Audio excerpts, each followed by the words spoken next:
And I understand that she is staying with friends in Britain at the moment, having been in Switzerland, possibly Ireland and Scotland, and in the Middle East. Funnily enough, one of my sources ran into her and Andrew in an M6 petrol station just a few weeks ago. So she's kind of been a bit around more than people realize. I kind of assumed that she was in hiding, but she seems to be operating in plain sight. The royal family thought they had finally drawn a hard line in the sand, but a beat-up removal van rattling through the gates of Sandringham just proved how wrong they were. Inside, crouched in the dark between moving crates, was a woman who technically doesn't even belong on the grounds anymore. Sarah Ferguson wasn't just visiting, she was being smuggled into the shadows to meet the man the monarchy is trying to erase. The Prince and Princess of Wales are reportedly livid, not just because of the secrecy, but because of what this spy movie stunt reveals about a lingering, dangerous alliance. They thought the House of York was finished, but behind closed doors, a much darker chapter is just beginning. And it leaves us all asking one question: what exactly are they still hiding? The security detail at Sandringham is trained to spot snipers and high-level intruders, but they never expected to be looking for a removal van. This wasn't a routine delivery of furniture to the remote wood farm cottage. According to emerging reports, a large vehicle was allegedly used as a Trojan horse to slip a very familiar face past the perimeter. Inside, crouched in the dark between moving crates, was Sarah Ferguson. She wasn't just visiting, it is alleged she was being smuggled like contraband back into the life of Andrew Mountbatten-Windsor. This wasn't a one-time lapse in judgment, but what insiders describe as a calculated, military-style extraction from the public eye. But the tactics reportedly turn even more desperate when the vans aren't running.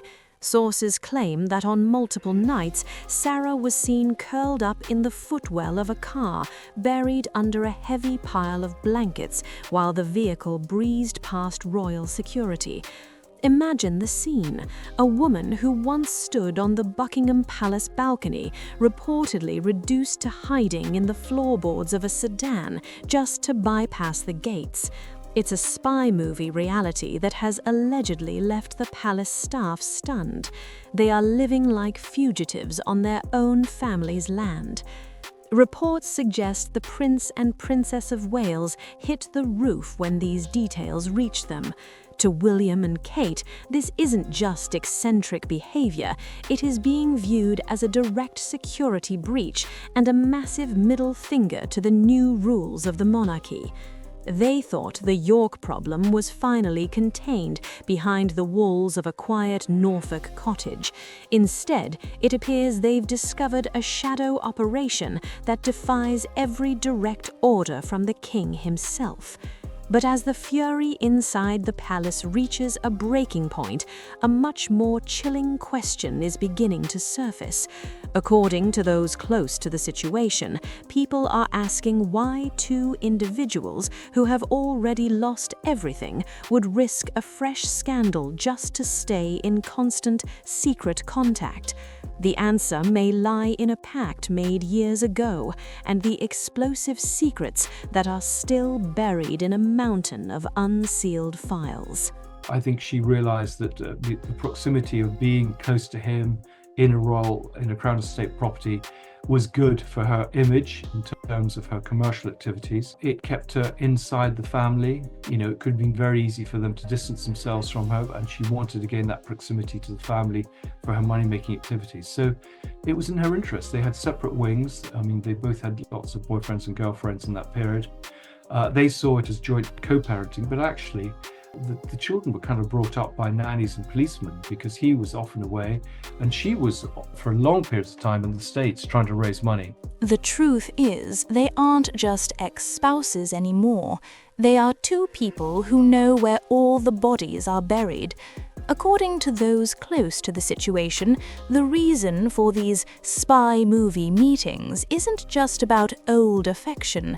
It is alleged that they share a bond forged in the fires of the most damaging secrets the monarchy has ever faced. Reports suggest that for Andrew Mountbatten-Windsor, Sarah is the only person left in his world who isn't trying to distance themselves from him. According to sources, he views her as his rock during a time when even his own brother, the king, has reportedly refused to see him in private. But why does Sarah stay? It is alleged that the connection runs deeper than just loyalty. Recent revelations from the Epstein files have dragged her name back into the headlines, with emails suggesting a level of friendship with the late convict that most would find indefensible.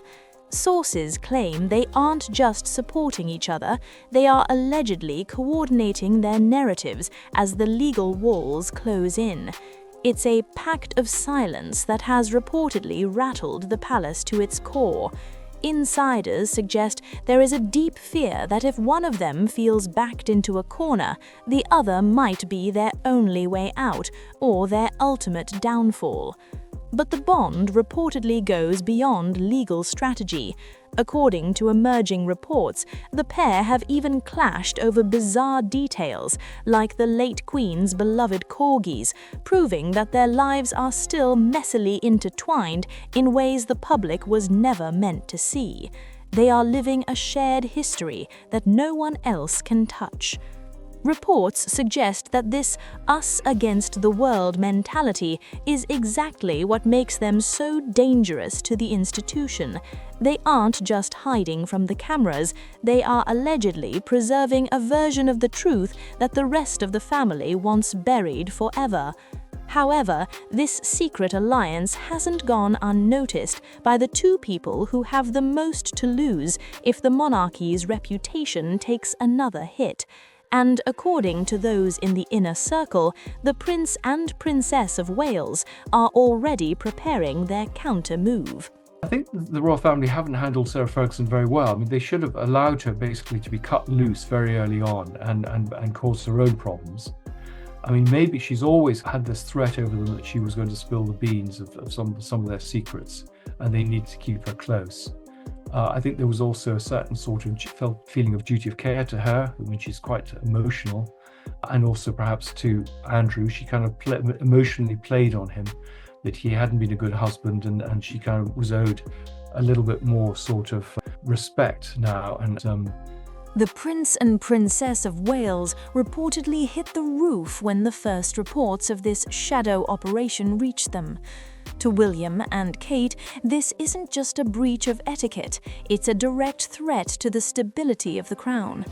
According to those close to the situation, the future king and queen are livid that while they work to modernize the monarchy, a covert game of hide and seek is allegedly being played right under their noses.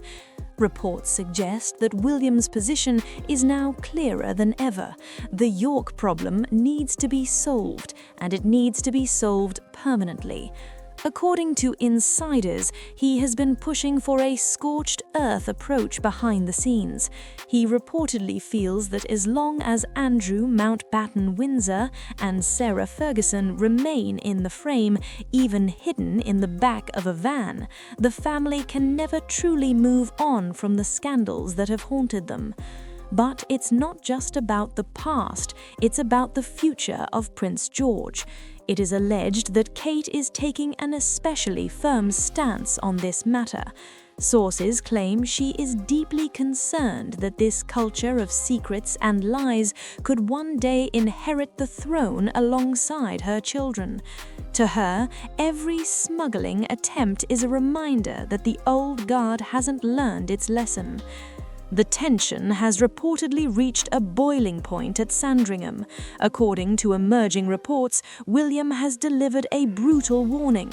Sarah Ferguson needs to face the music rather than trying to reshape the narrative through secret meetings or potential tell-all memoirs. It is a high-stakes standoff that has reportedly left the palace divided. On one side, two people who refuse to let go. On the other, the future of the monarchy trying to cut the cord for good. According to royal advisors, the conversation has now shifted from simple property disputes to something far more drastic. They are no longer just talking about moving them out of a house, they are talking about moving them out of the country entirely. And as we're about to see, the plan for a final exile is already being drawn up in the halls of power. She is now a loose cannon. She's desperate for money, or at least claims to be. And, clearly she's been courted by newspapers, by television stations and others. And so she could be dangerous to them. I mean, she could write something, a few digs at William and Charles and Philip, talking about her wonderful relationship with the Queen and Diana, perhaps giving a slightly different perspective on the Epstein relationship. I mean, whether people will believe her is another question. The conversation inside the palace has reportedly shifted from moving them out of a house to moving them out of the country entirely. According to those in the inner circle, the Sandringham solution was always meant to be temporary, but the constant drama has allegedly forced a much more radical plan onto the table.